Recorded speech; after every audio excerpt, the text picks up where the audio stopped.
আকাশ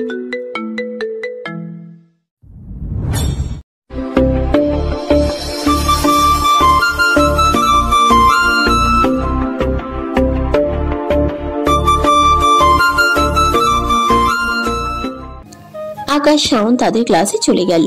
জান্নাত ক্লাসে বসে আছে। মিশা জান্নাতকে প্রশ্ন করলো, জান্নাত, তুই আকাশ ভাইকে চিনিস? মিশার কথায় জান্নাত মিশার দিকে তাকালো। কিছুক্ষণ চুপ থেকে বলল, মিশা আর কিছু বলতে গিয়েও চুপ করে গেল, কারণ জান্নাতকে গম্ভীর হয়ে বসে থাকতে দেখে আর কোনো প্রশ্ন করেনি। কিন্তু ক্লাসের মেয়েরা জান্নাতের দিকে কেমন করে যেন তাকিয়ে আছে। কিছুক্ষণ পর রাজ ঢুকলো ক্লাসে। রাজকে দেখে সবাই দাঁড়িয়ে যায়। রাজ সবাইকে হাতের ইশারায় বসতে বলে। জান্নাত ভুল করেও রাজের দিকে তাকায়নি। রাজ ক্লাসে ঢুকেই জান্নাতের দিকে তাকিয়ে আছে, কিন্তু জান্নাতের সেদিকে কোনো খেয়াল নেই। রাজ ক্লাস শুরু করে দিল। প্রথমে জান্নাতকে প্রশ্ন করলো। জান্নাত তো জানেও না কি পড়া দিচ্ছে, তাই চুপ করে দাঁড়িয়ে আছে। রাজের শান্ত চোখে তাকিয়ে প্রশ্ন করলো, পড়া কেন শিখে আসেননি? জান্নাত মাথা নিচু করেই বলল, স্যার, আমি জানি না কি পড়া ছিল। কেন জানেন না? আমি কয়েকদিন কলেজে আসিনি। কেন? জান্নাত চুপ করে গেল, কোনো কথা বলছে না। রাজ আবার বলল, কি হলো বলেন, কেন আসেননি? জান্নাত এবার মাথা উঁচু করে রাজের মুখের দিকে তাকালো। জান্নাতকে দেখে রাজের ভিতরটা কেমন মোচড় দিয়ে উঠল। মেয়েটার চোখ কেমন ডেবে গেছে, চোখের নিচে কালি পড়ে গেছে, আগের থেকে অনেকটা শুকিয়ে গেছে, চেহারায় আগের মতো উজ্জ্বলতা নেই। মেয়েটা কি অসুস্থ? কি হয়েছে ওর? তখন তো ঠিক করে দেখতেও পারিনি। রাজ জান্নাতের মুখের দিকে তাকিয়ে মনে মনে বলল কথাগুলো। জান্নাত রাজের এমন চাহনি দেখে চোখ সরিয়ে মাথা নিচু করে বলল, অসুস্থ ছিলাম স্যার, তাই আসতে পারিনি। কথাটা বলেই জান্নাত হাত বাড়িয়ে দিল বাড়ি খাওয়ার জন্য, কিন্তু জান্নাত সহ পুরো ক্লাসের স্টুডেন্টকে অবাক করে দিয়ে রাজ বলল, বসো। তারপর একে একে সবাইকে পড়া ধরলো। আজ কাউকেই মারেনি, যারা পড়া পারেনি তাদের দাঁড়া করিয়ে রেখেছিল। রাজ সবার দিকে তাকিয়ে বলল, বসো সবাই। আজ কিছু বললাম না, কাল থেকে পড়া না পারলে একটাকেও আস্ত রাখবো না। কথাটা বলে রাজ সবার থেকে বিদায় নিয়ে চলে গেল। দরজার কাছে দাঁড়িয়ে আবার বলল, জান্নাত, আপনি আমার সাথে আসুন। জান্নাত চুপ করে দাঁড়িয়ে আছে। রাজ এবার ধমক দিয়ে বলল, কি হলো, আসেন, কথা কি কানে যায় না? জান্নাত বুঝলো আজ তার রক্ষা নিয়ে যেতেই হবে, তাই ব্যাগটা কাঁধে নিয়ে বেরিয়ে গেল। জান্নাত সামনে, রাজ পিছনে, পালিয়ে যাওয়ার কোনো চান্স নাই। জান্নাত দরজার সামনে গিয়ে দাঁড়িয়ে পড়ল। রাজ দরজা খুলে ভিতরে ঢুকলো, সাথে জান্নাতও।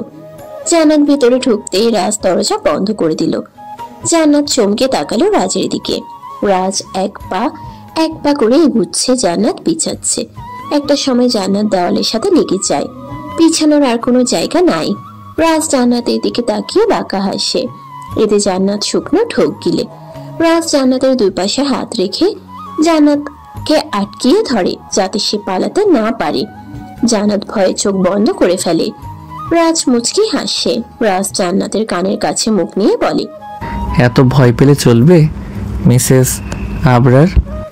রাজের মুখে মিসেস আবরার ডাক শুনে জান্নাতের হার্ট অ্যাটাক করার মতো অবস্থা। রাজ জান্নাতের কাছ থেকে সরে এসে হুহা করে হেসে ওঠে। রাজের হাসির শব্দে জান্নাত চোখ মেলে তাকায়। জান্নাত মুগ্ধ হয়ে তাকিয়ে আছে রাজের হাসির দিকে। রাজ হাসি বন্ধ করে জান্নাতকে এভাবে তাকিয়ে থাকতে দেখে তার চোখের সামনে তুড়ি বাজিয়ে বলল, কি ব্যাপার, এমন করে কি দেখেন? জান্নাতের হুঁশ ফিরে আসে।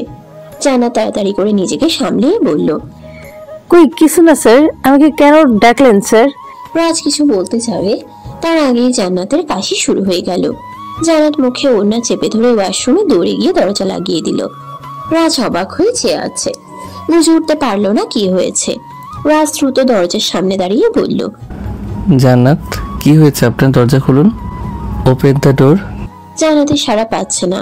রাজ অস্থির হয়ে উঠেছে, বারবার জান্নাতকে ডাকছে, কিন্তু জান্নাত কোনো সাড়া দিচ্ছে না। জান্নাত কিভাবে সাড়া দিবে? জান্নাত তো কাঁচতে কাঁচতে রক্ত বমি হচ্ছে। জান্নাতের শরীর অনেকটাই দুর্বল হয়ে পড়েছে। জান্নাত চোখে মুখে পানি দিয়ে দুর্বল পায়ে ওয়াশরুম থেকে বের হয়ে গেল। মাথা ঘুরে পড়ে যাওয়ার আগেই জান্নাত চেয়ার ধরে ফেলল।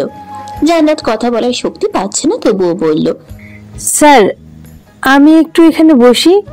জান্নাতের কথাই রাজের হুঁশ এলো। তাড়াতাড়ি করে জান্নাতের কাছে গিয়ে দৌড়ে বসালো চেয়ারে। রাজ জান্নাতের দিকে পানি এগিয়ে দিয়ে বলল, পানিটাকে খেয়ে নিন, দেখবেন বেটার ফিল করবে। জান্নাত কিছু না বলে পানিটা খেয়ে নিল। রাজ বলল, কি হয়েছে, আপনার শরীর কি বেশি খারাপ? জান্নাত আস্তে করে বলল, তেমন কিছু না স্যার, আমি ঠিক আছি। আপনি কিছু বলবেন মনে হয়। আগে বলেন কি হয়েছে আপনার? ও কিছু না স্যার, জ্বর এসেছিল, তাই হয়তো শরীরটা দুর্বল লাগছে। আজ আর ক্লাস করতে হবে না, আপনি এখানে বসে রেস্ট করুন, আমি 5 মিনিটের মধ্যে আসছি। পাকনামি করে কোথাও যায়েন না আবার। জান্নাত মাথা নাড়ালো, কোথাও যাবে না। রাজ রুম থেকে বের হয়ে গেল। জান্নাত টেবিলের উপর মাথাটা রাখলো। জান্নাতের খুবই ক্লান্ত লাগছে। শরীরে ক্লান্ত থাকায় জান্নাত ঘুমিয়ে পড়ল। রাজ আধ ঘন্টা পরে রুমে এসে দেখে জান্নাত টেবিলে মাথা রেখে ঘুমিয়ে আছে। রাজ কোনো কিছু না ভেবেই জান্নাতকে কোলে তুলে নিল। জান্নাতও তো রাজের বুকে বিড়াল ছানার মতো চুপটি করে আছে। রাজ জান্নাতকে নিয়ে রুম থেকে বের হয়ে গেল। রাজের কোলে জান্নাতকে দেখে সবার চোখ মনে হয় কোটর থেকে বের হয়ে আসবে। সবাই বড় বড় চোখে অবাক হয়ে তাকিয়ে আছে। মেয়েরা তো রাগে ফুঁসছে। সকালে আকাশকে জড়িয়ে ধরেছে, এখন রাজের কোনো মেয়েরা তো মানতেই পারছে না। রাজের কোলে জান্নাতকে দেখে চমকে যায় আকাশ। এক ছুটে রাজের সামনে দাঁড়িয়ে অস্থির হয়ে প্রশ্ন করে, কি হয়েছে জান্নাতের? ও আপনার কোলে কেন? কথা বলছে না কেন? কি হয়েছে বলুন। কিভাবে বললো? কথা বলার সময় দিয়েছো, একের পর এক প্রশ্ন করেই যাচ্ছ। আকাশ জান্নাতকে রাজের কোল থেকে নিতে চাইলে রাজ বাধা দিয়ে বলল, আমি জান্নাতকে সামলে নিতে পারবো, তুমি ক্লাসে যাও। আকাশ কিছু বলতে যাবে তার আগেই শাওন এসে ওর হাত ধরে ফেললো, যাতে আকাশ কিছু না বলে। রাজ আকাশের দিকে তাকিয়ে বলল, ও হয়তো অসুস্থ ছিল, সেজন্য শরীর দুর্বল হয়ে পড়েছে। শরীর দুর্বল থাকার কারণে ঘুমিয়ে পড়েছে। আমি চাই না ওর ঘুমটা ভেঙে যাক। আসছি, বাই। রাজ জান্নাতকে নিয়ে চলে গেল বাইকের কাছে। জান্নাতকে তো পিছনে বসাতে পারবে না, পড়ে যাবে। তাই রাজ জান্নাতকে সামনে বসিয়ে তার বুকের সাথে মাথাটা চেপে ধরলো, যাতে পড়ে না যায়। এই দৃশ্য দেখে সবাই হা করে তাকিয়ে আছে। ঘুম কাতুরে জান্নাত হয়তো টেরি পেল না তার সাথে কি হচ্ছে। এই দৃশ্য দেখে আকাশের ভিতরটা জ্বলে পুড়ে যাচ্ছে। মনে হচ্ছে কেউ তার বুক থেকে হৃৎপিণ্ডটা টেনে হিঁচড়ে বের করে নিচ্ছে। শাওন ওর মনের অবস্থা বুঝতে পেরে বলল, আকাশ, নিজেকে শান্ত কর প্লিজ। জান্নাত অসুস্থ, দেখ মেয়েটা কেমন নিস্তেজ হয়ে পড়ে আছে। নিজেকে স্বাভাবিক কর প্লিজ। সবই তো তুই জানিস, তাহলে এভাবে ভেঙে পড়ছিস কেন? রাজ জান্নাতকে নিয়ে কলেজ থেকে বের হয়ে গেল। আকাশ হাঁটু ভেঙে সেখানেই বসে পড়ল। সবাই তাকিয়ে আছে আকাশের দিকে, কেউ কিছু বুঝতে পারছে না আসলে হচ্ছেটা কি। কলেজের 2জন হ্যান্ডসাম বয় একটা মেয়ের জন্য এত উতলা কেন? আকাশ কিছু একটা ভেবে বসা থেকে উঠে দাঁড়িয়ে দৌড়ে বাইকের কাছে গিয়ে বাইক স্টার্ট দিয়ে চলে যায়। শাওনও হাঁ করে তাকিয়ে আছে। যখন বুঝলো আকাশ কলেজের গেট দিয়ে বেরিয়ে গেছে, তখন শাওনের হুঁশ আসে। দীর্ঘশ্বাস ফেলে বলল, আল্লাহ ভালো জানে এই 3 জনের জীবন কোন দিকে মোড় নিবে। আল্লাহ, আমার বন্ধুটাকে ভালো রেখো, তার যাতে কোনো কিছু না হয়। রাজ তুমি দেখো। জান্নাতকে নিয়ে ধীরে বাইক চালিয়ে যাচ্ছে, তাই আকাশ তাকে ধরতে পেরেছে। রাজ জান্নাতকে নিয়ে তাদের বাড়ির সামনে এসে বাইক থামালো। আকাশ একটু দূরে বাইক থামিয়ে দেখলো। আকাশ মূলত এই জন্য এসেছিল রাজ জান্নাতকে নিয়ে কোথায় যায় এটা দেখতে। আকাশ রাজের বাড়িটা চিনে নিল, তারপর বাইক ঘুরিয়ে চলে গেল বাড়ির দিকে। রাজ জান্নাতকে কোলে নিয়ে বাড়ির ভিতরে প্রবেশ করলো। রাজের মা জান্নাতকে রাজের কোলে দেখে বলল, কি হয়েছে জান্নাতের? ও তোর কোলে কেন? আস্তে কথা বলো মা, ও জেগে যাবে। আগে ওকে রুমে শুইয়ে দিয়ে আসি, পরে সব বলো। ওকে তুই যা তাহলে। রাজ জান্নাতকে নিয়ে উপরে চলে গেল। রাজের মা তাকিয়ে আছে রাজের যাওয়ার দিকে। রাজের মা চোখের পানি মুছে বলল, আল্লাহ কাছে দোয়া করি, আল্লাহ যেন তোদের দুজনকে এইভাবেই রাখে সারা জীবন। আল্লাহ ছেলেটার মাথায় একটু সুবুদ্ধি দাও। কোথায়? রাজ জান্নাতকে নিয়ে বেডে শুয়ে দিল। কোমর পর্যন্ত কাঁথা টেনে নিয়ে মনে মনে বলল, এতদিন কেমন খালি ছিল রুমটা, আজ আবারও পূর্ণতা পেল। অসুস্থ না হলে হয়তো তোমাকে আনতে পারতাম না। মুচকি হেসে রাজ ফ্রেশ হতে চলে যায়। ফ্রেশ হয়ে এসে দেখে জান্নাত এখনো গভীর ঘুমে, তাই রাজ দরজা চাপিয়ে দিয়ে নিচে চলে যায়। নিচে নেমে অবাক হয়ে যায় রাজ মনিকে দেখে। রাজ গম্ভীর মুখে বলল, তুমি এখানে কেন? মনিকা মুচকি হেসে বলল, কেন আসতে পারি না? 2 দিন পর থেকে তো আমি এখানেই থাকবো, তাই জন্য তো দেখতে এলাম তোমাকে। আর তোমাকে ছাড়া আমার কিচ্ছু ভালো লাগছে না। কথাগুলো বলে রাজকে জড়িয়ে ধরল। রাজের মা লজ্জায় রাগে দুঃখে মাথা নিচু করে চলে গেল। রাজ মনিকে এক ধাক্কা দিয়ে সরিয়ে দিয়ে বলল, তোমার সাহস কি করে হয় আমাকে জড়িয়ে ধরার? তখন কলেজে ছিলাম বলে কিছু বলিনি, তার মানে এই নয় যে এখন কিছু বলবো না। তুই খুব ভালো করেই জানো আমি এসব পছন্দ করি না।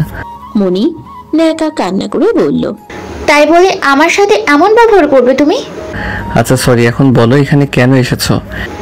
তুমি কবে তোমার বউকে ডিভোর্স দিবে? রাজ শান্ত চোখে তাকিয়ে বলল, এত তাড়াহুড়োর তো কিছু দেখছি না। আর এটা তুমি খুব ভালো করে জানো 6 মাসের আগে আমি কিছুই করতে পারবো না। আমি গিয়েছিলাম উকিলের কাছে। এতদিন অপেক্ষা করতে হবে আমাকে? করবে, ভালো যখন বাসো অপেক্ষা তো করতেই হবে। তা না হয় বুঝলাম, তোমার বউ কোথায়? তাকে তো দেখলাম না।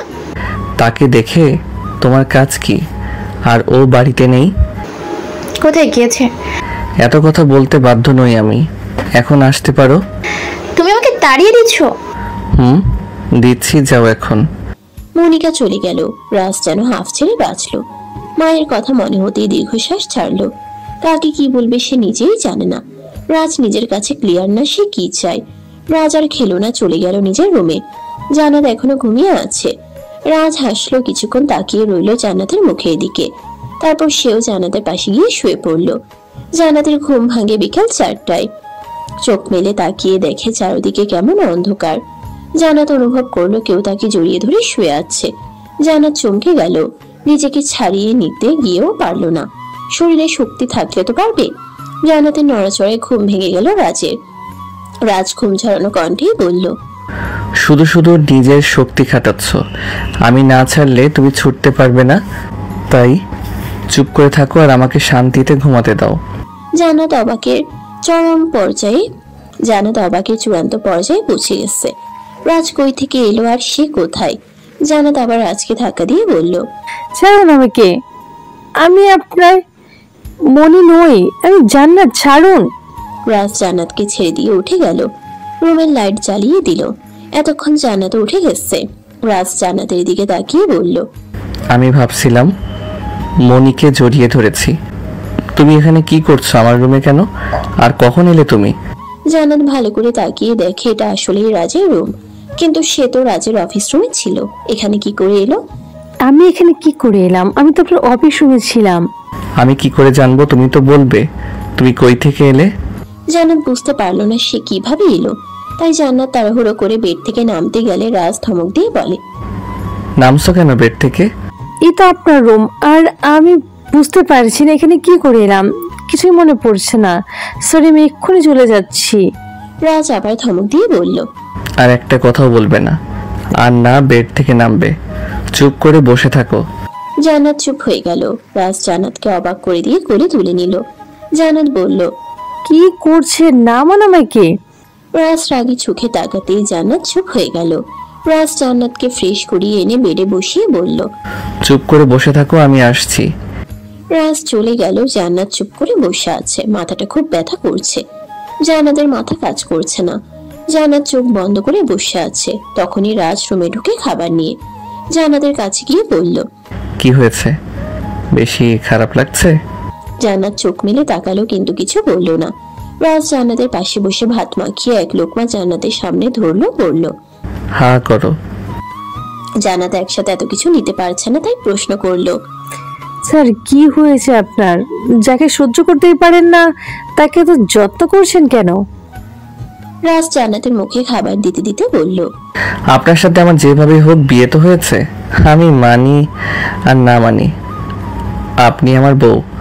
যতদিন না আমার আপনার ডিভোর্স হয় ততদিন আপনি আমার দায়িত্ব। আমি আমার দায়িত্বটা অবহেলা করতে চাই না। জান্নাত আর কিছু বলল না। সে জানে সব আগে থেকেই, তাই আর অহেতুক প্রশ্ন করলো না, চুপচাপ খেয়ে নিল। রাজ জান্নাতকে খাইয়ে নিজেও খেয়ে নিল। খাওয়া শেষে রাজ সবকিছু নিয়ে রুম থেকে চলে গেল। জান্নাত বেডের সাথে হেলান দিয়ে বসলো। রাজ রুমে আসতেই জান্নাত বলল, আর ফোনটা কোথায়? রাজ জান্নাতের দিকে তাকিয়ে বলল, তোমার ব্যাগে হয়তো। আর তোমার ব্যাগ তো আমার অফিস রুমে রেখে এসেছো, হয়তো ওইখানেই আছে, কাল নিয়ে নিও। এখন রেস্ট করো, আমি রুষাকে পাঠিয়ে দিচ্ছি। এতক্ষণে জান্নাত বুঝলো রাজ তাকে নিয়ে এসেছে, আর সে বোকার মতো ভেবে চলেছে সে কিভাবে এলো। রাজ চলে গেল রুম থেকে রুষা রুমের সামনে গিয়ে বলল, রুষা, রুমে আছিস? রুষা রুমের দরজা খুলে বলল, কিছু বলবে ভাইয়া? কখন এসেছিস? এই তো এসে শাওয়ার নিলাম। খেয়েছিস? না, খাবো। আচ্ছা, খাবার খেয়ে আমার রুমে যাস। জান্নাত একা বসে আছে, ওকে বেডে থেকে নামতে দিবি না, অসুস্থ। আমি একটু বাইরে যাচ্ছি, কাজ আছে। কি বললে ভাইয়া? মিষ্টি এসেছে? আগে বলবে না তুমি, সরো সামনে থেকে। রাজ সরতেই রুষা দৌড়ে চলে গেল রাজের রুমে। রাজ বোনের কাণ্ড দেখে মুচকি হাসলো। মায়ের রুমের দিকে তাকিয়ে দীর্ঘশ্বাস ফেলে বেরিয়ে গেল বাড়ি থেকে। রুষা জান্নাতকে জড়িয়ে ধরে বলে উঠল, কেমন আছো মিষ্টি? জান্নাত মাথা নেড়ে বুঝালো, ভালো। তোমাকে পেয়ে তো আমি ভীষণ খুশি। মিষ্টি, তুমি এসেছো, আমি তোমাকে কিন্তু আর যেতে দিব না। জান্নাত টু শব্দ করেনি, চুপ করে শুয়েছিল। রুষা নিজের মতো বকবক করেই যাচ্ছে। একটা সময় পর রুষা দেখে জান্নাত ঘুমিয়ে গেছে। রুষা মুচকে হেসে রুমের লাইট অফ করে ড্রিম লাইট জ্বালিয়ে চলে যায়। রাত 8টার সময় বাড়ি ফিরে রাজ। রুমে গিয়ে দেখে জান্নাত ঘুমিয়ে আছে। রাজ জান্নাতের বেডের কাছে গিয়ে হাঁটু গেড়ে বসে। ডিম লাইটের আলোতে অসম্ভব সুন্দর লাগছে। জ্বরের কারণে ঠোঁট দুটো লাল হয়ে আছে। রাজের ইচ্ছে করছে ঠোঁটের চুমু খেতে। ঠোঁট এগিয়ে নিয়েও কিছু একটা ভেবে চুমু দিল না। রাজ গালে হাত দিয়ে মুগ্ধ দৃষ্টিতে তাকিয়ে আছে। রাজ মনে হয় চোখের পলক ফেলতেই ভুলে গেছে কতক্ষণ সে এভাবে তাকিয়েছিল জানে না। হঠাৎ ফোনের শব্দে ধ্যান ভাঙে রাজের। ফোনটা সাইলেন্ট করে জান্নাতের কপালে চুমু খেয়ে উঠে যায়। ফ্রেশ হয়ে এসে নিচে যায়। খাবার টেবিলে বসে আছে রুষা। রাজের মা খাবার বেড়ে দিচ্ছে। রাজ চেয়ার টেনে বসতেই রাজের আম্মা বলল, জান্নাতকে কেন নিয়ে এসেছো? রাজ খাবার খেতে খেতে বলল, বাড়ির বউ বাড়িতে নিয়ে এসেছি, এতে কার কি প্রবলেম? প্রবলেম আমাদের থেকে তোর বেশি। রাজ, ডিভোর্স যখন দিবি তাহলে এখানে কেন নিয়ে এসেছিস? মা, ও অসুস্থ। তোর কি হয়েছে? ও মরে গেলে তোর কি? রাজ চিৎকার করে বলে উঠল, মা। চিৎকার করলে সত্যিটা মিথ্যে হয়ে যায় না রাজ। মেয়েটা ইয়েতিম, ছোট থেকে বাড়ির কাজের লোকের কাছে বড় হয়েছে। চাচি কখনো ভালোবাসে, আদর করে কাছে টেনে নেয়নি। এত কিছু থাকার পরেও মেয়েটা অবহেলায় বড় হয়েছে। আমি ওকে একটু ভালো রাখার জন্য তোর বউ করে এনেছিলাম, কিন্তু আমি জানতাম না মেয়েটার ভালো রাখার বদলে জীবনটা জাহান্নাম বানিয়ে ফেলবো। তোর মতো অমানুষ আমার ছেলে ভাবতেও ঘেন্না লাগে। কথাগুলো বলে চলে গেল। রাজের আর খাওয়া হলো না। চুপ করে বসে রইল রুষা। অল্প একটু খেয়ে হাত ধুয়ে উঠে রাজের দিকে তাকিয়ে বলল, জানিস ভাইয়া, আজ মিষ্টি একটা কথা বলেনি। প্রথম যখন মেয়েটা আমাদের বাড়ি এসেছিল তখন তাকে কতটা চঞ্চল আর হাসি খুশি লাগছিল, কিন্তু আজ দেখে মনে হলো মেয়েটা হাসতে ভুলে গেছে। আগের থেকে অনেকটা শুকিয়ে গেছে, চোখের নিচে কালি পড়ে গেছে। মিষ্টিকে দেখে আমার কি মনে হয় জানিস ভাইয়া?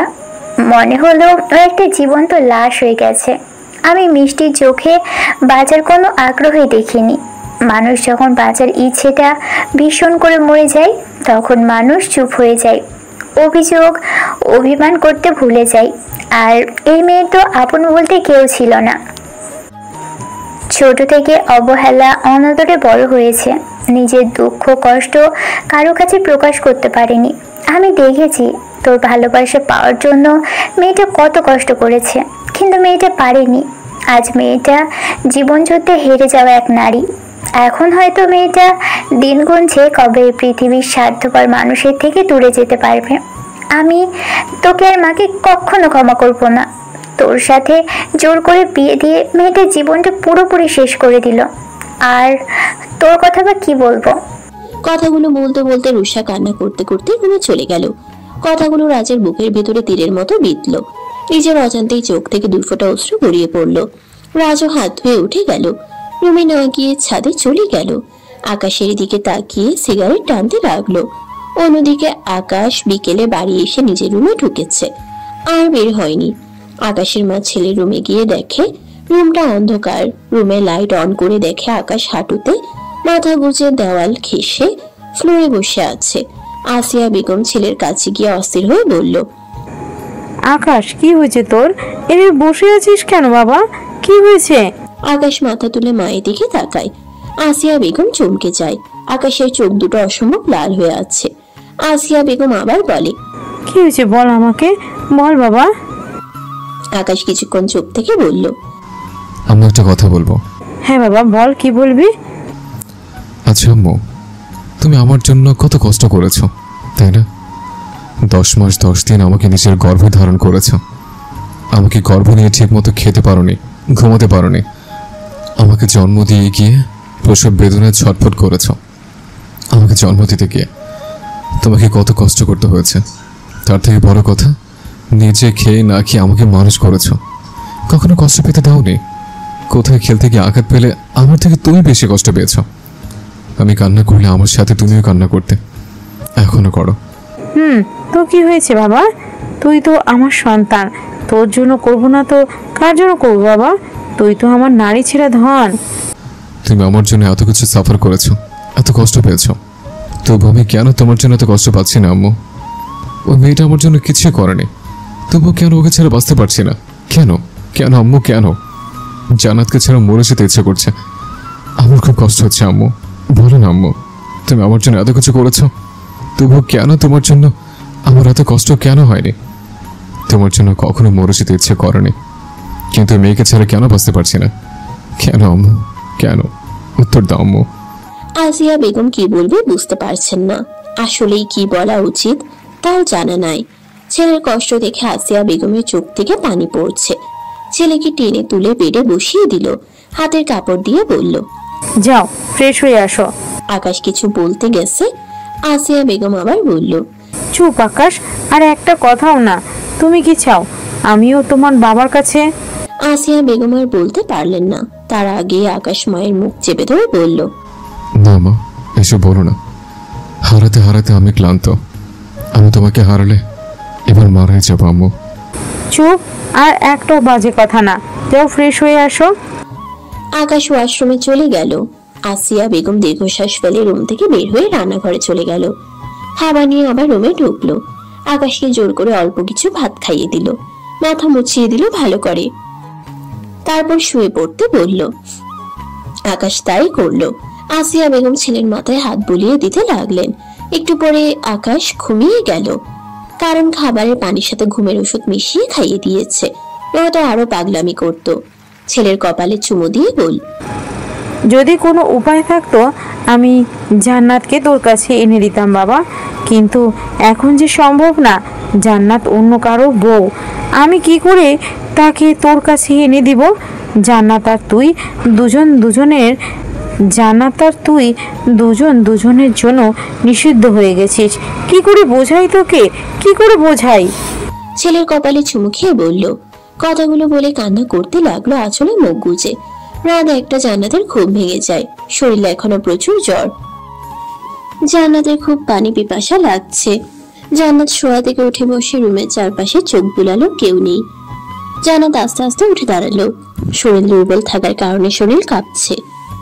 জান্নাত পানি জগটা ধরতে পারছে না, হাত কাঁপছে। অনেক কষ্টে গ্লাসে পানি ঢেলে খেলো। এইটুকু কাজ করতে জান্নাত হাঁপিয়ে গেছে, জোরে জোরে শ্বাস নিচ্ছে। জান্নাত দেওয়াল ধরে ধরে বারান্দায় আসে। বারান্দায় থাকা রকিং চেয়ারে রাজ বসে। আকাশটা অন্ধকারে ছেয়ে আছে। আশেপাশে বাড়িগুলোর লাইট এসে পড়েছে বারান্দায়। জান্নাত অন্ধকার আকাশের দিকে তাকিয়ে মনে মনে বলল, আমার জীবনটাতে রাতের থেকেও অন্ধকার। আকাশের বুকে মিটমিট করে তারা জ্বলছে। আবার রাত শেষে অন্ধকার কাটিয়ে আলো আসবে, কিন্তু আমার জীবনে আর কখনো আলো ফিরে আসবে না। বাবা মা চলে যাওয়ার সাথে সাথে আমার জীবন থেকে আলো চলে গেছে। আমি এখন শুধু অন্ধকারের অতল গহ্বরে হারিয়ে যাচ্ছি। একদিন হয়তো অস্তিত্ব মিশে যাবে। জান্নাতের চোখ দিয়ে হাজার পানি গড়িয়ে পড়ল না। চোখের পানি হয়তো শুকিয়ে গেছে। আবার যে কখন ঘুমিয়ে পড়ে নিজেও জানে না। রাতে আর রাতে আর রুমে আসেনি রাজ। সারা রাত ছাদে কাটিয়ে দিয়েছে।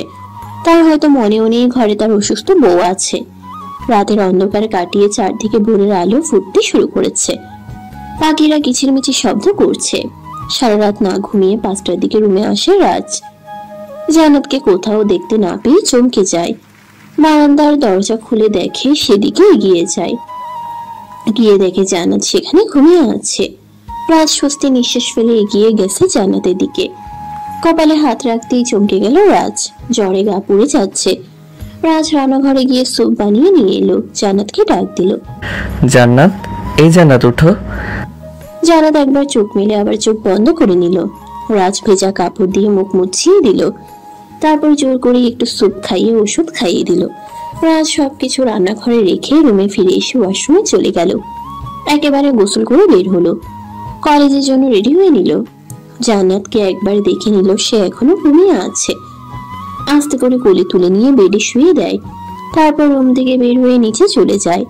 রাজের আম্মু রান্না করছে। রাজ সেদিকে তাকিয়ে না খেয়ে বাসা থেকে চলে যায়। রাজের আম্মু রান্না শেষ করে জান্নাতের কাছে যায়। মেয়েটা এখনো ঘুমিয়ে আসছে।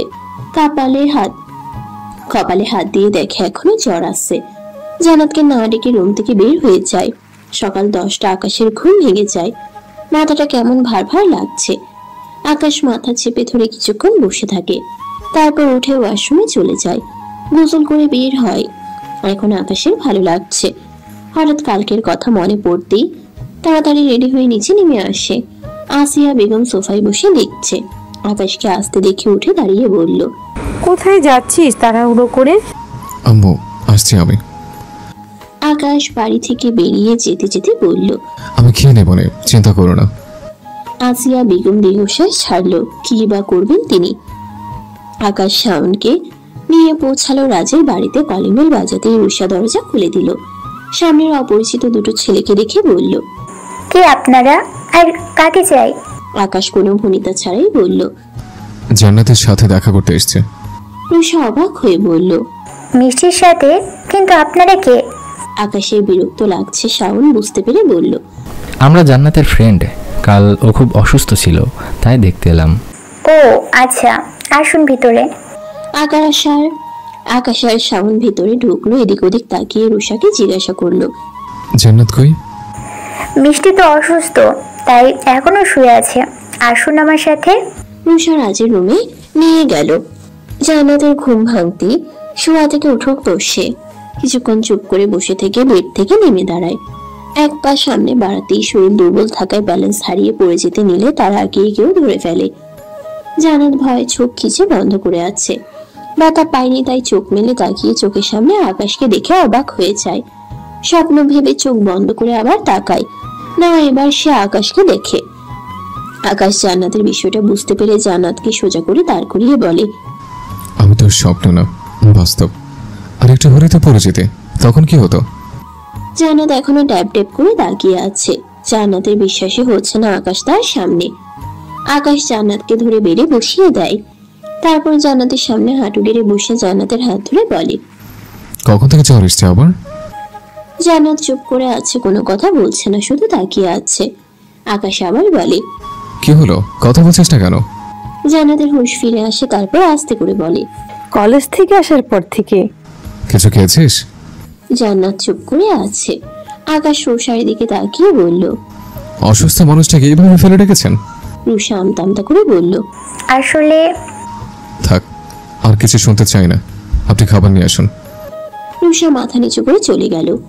আকাশ জান্নাতের দিকে তাকিয়ে বলল, তুই তো ফ্রেশ হসনি, চল ওয়াশরুমে দিয়ে আসি। আকাশ জান্নাতকে ধরে ওয়াশরুমে নিয়ে গেল। জান্নাতকে ওয়াশরুমের ভিতরে দাঁড়া করিয়ে বাইরে এসে দাঁড়ালো। আকাশ রুমটার চারপাশে চোখ বুলিয়ে নিল। রাজের ছবি টানানো দেখে বুঝলো এটা রাজের রুম। শাওন রুষার পিছন পিছন নিচে নেমে গেছে। ওয়াশরুম থেকে জান্নাত বের হতে আকাশ তাকে ধরে বেড়ে বসিয়ে দেয়। রুষা খাবার নিয়ে এলে আকাশ জান্নাতকে খাবার খাইয়ে তার নিয়ে আসা মেডিসিন খাইয়ে দেয়। তারপর অনেকক্ষণ আকাশ জান্নাতের পাশে বসে থাকে। কেউ কোনো কথা বলে না। আকাশ উঠে দাঁড়িয়ে জান্নাতের মাথায় হাত রেখে বলে, সাবধানে থাকিস, আমি কাল এসে একবার দেখে যাব, কেমন? জান্নাত মাথা নাড়ায়। আকাশ রুম থেকে বের হয়ে নিচে চলে যায়। আর জান্নাত আকাশের যাওয়ার দিকে তাকিয়ে আছে। আকাশকে দেখা যাচ্ছে না, তবুও তাকিয়ে আছে। রাজের মা বাড়ি ছিল না, তিনি তার বোনের বাড়ি গেছে সকালে। তার বোনের শাশুড়ি খুব অসুস্থ, তাই দেখতে গেছে, বিকেলে চলে আসবে। আকাশ রুষার দিকে তাকিয়ে বলল, জান্নাতের খেয়াল রাখবেন। রুষা মাথা নাড়ায়। আকাশ শাওন বাড়ি থেকে বের হয়ে যায়। রুষা তো আকাশে যাওয়ার দিকে তাকিয়ে আছে। রুষার আকাশকে ভালো লেগে গেছে, হয়তো রুষার মনেও প্রেমের লাড্ডু ফুটেছে। রুষা মাথা নাড়ায়। আকাশ শাওন বাড়ি থেকে বের হয়ে যায়। রুষা তো আকাশে যাওয়ার দিকে তাকিয়ে আছে। রুষার আকাশকে ভালো লেগে গেছে, হয়তো রুষার মনেও প্রেমের লাড্ডু ফুটেছে। রাজ অফিস রুমে বসে আছে, কিছুতেই মন বসছে না।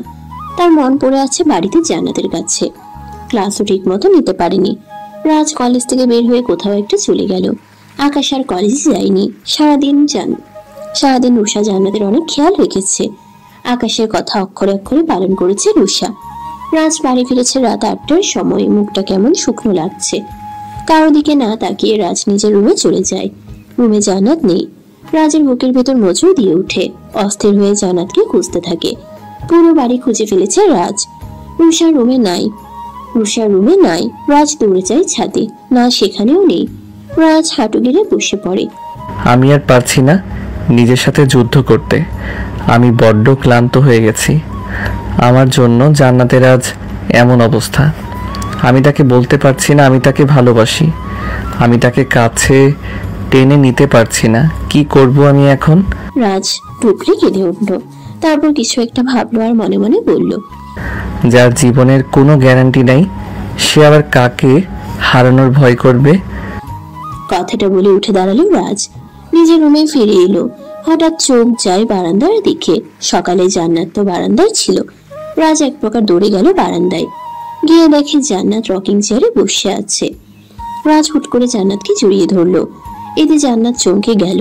রাজ বলল, কোথায় ছিলে তুমি?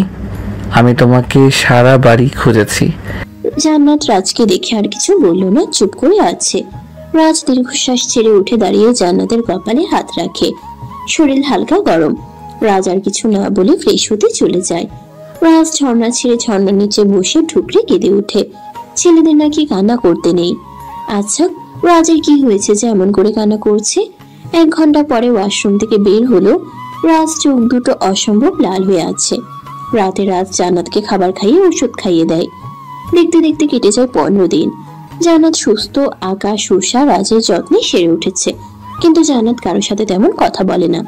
এই 15 দিনে আকাশের সাথে রাজের পরিবারের ভালো একটা সম্পর্ক হয়ে গেছে। রাজের মা আকাশকে নিজের ছেলের মতো ভালোবাসে। রুষা তো আকাশের প্রেমে হাবুডুবু খাচ্ছে। আকাশ কলেজে যাওয়ার জন্য রেডি হচ্ছে। তখনই ফোন আসে। আকাশ ফোনের দিকে তাকিয়ে দেখে রুষা নামটা স্ক্রিনে ভেসে উঠেছে। আকাশ প্রকুচকে চাইল, এ আবার কেন ফোন করছে? এত বেড়া ভাল লাগে না, আজ কিছু না বললেই নয়।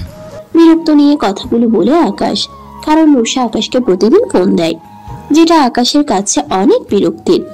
আকাশ ফোন রিসিভ করে কানে নিতেই রুষা বলে, কোথায় আছেন আপনি? কলেজ আছে। কেন? আপনার সাথে দেখা করতে চাই, কিছু কথা বলার আছে। আকাশ ভাবলো তারও কথা বলা দরকার, যাতে তাকে আর বিরক্ত না করে।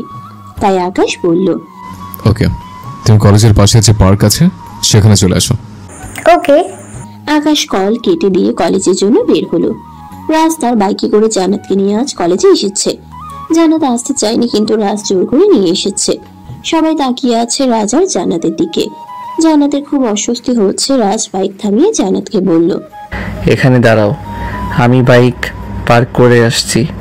জান্নাত কিছু না বলে বাইক থেকে নেমে দাঁড়ালো। রাজ চলে গেল। রাজ চলে যেতেই জান্নাত সামনের দিকে হাঁটা ধরলো। মিশা জান্নাতকে দেখে দৌড়ে এসে জড়িয়ে ধরলো, বলল, কেমন আছিস তুই? আর এতদিন আসিসনি কেন? জান্নাত মিশার দিকে কিছুক্ষণ তাকিয়ে থেকে আস্তে করে বলল, অসুস্থ ছিলাম। ও আচ্ছা, চল ক্লাসে যাই। জান্নাত মাথা নাড়ালো। দুজনেই ক্লাসের দিকে হাঁটা ধরলো। মাঠে আসতেই জান্নাত আর মিশাকে তাদের ক্লাসের কিছু মেয়ে আর কিছু সিনিয়র মেয়ে পদ আগলে দাঁড়ালো। তাদের সাথে মনিও ছিল। রাজ তাকে ব্লক করে দিছে, তাই কলেজে দেখা করতে এসেছে। মিশা সবার উদ্দেশ্যে বলল, আমাদের পথ কেন আটকিয়েছেন? আপনারা কিছু বলবেন? সিনিয়র একটা মেয়ে জান্নাতকে উদ্দেশ্য করে বলল, এই মেয়ে কি দেখিয়ে ছেলেদের পাগল করেছো? হ্যাঁ। মিশা অবাক হলো, বাট জান্নাত মাথা নিচু করে আছে, কিছু বলছে না। মিশা বলল, কি যা তা বলছেন আপনারা? সরুন, আমাদের যেতে দিন। চল তো জান্নাত।